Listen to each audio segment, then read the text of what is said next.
नौशहरा घोषी। तोरे फोटवा देख के काना जी अवताइयो बादालिए गेनी गे करे जावा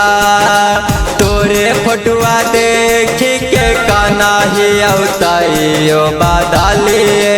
गेनी गे करे जावा हे गे जानुआ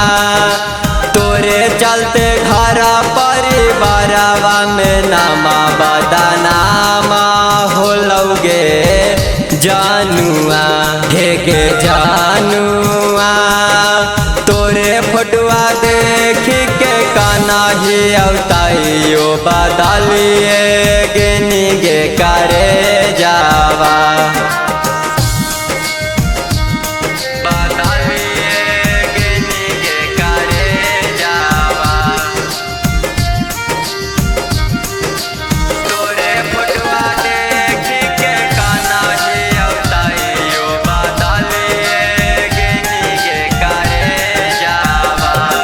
अगे बाबू बाबू कही के तू हमारा फसैनी आज काहे दोसरा के दिला में बसैनी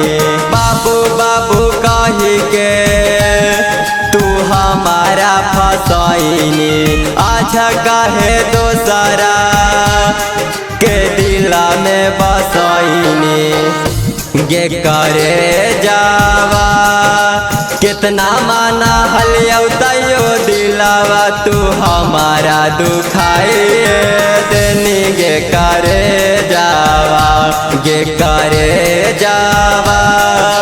तोरे फोटुआ देख के काना ही अवताइयो भुलाइए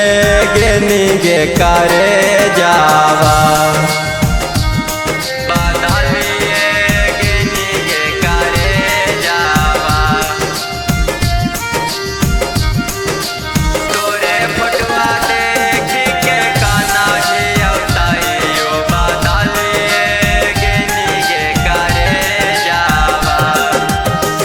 दया बहु जानू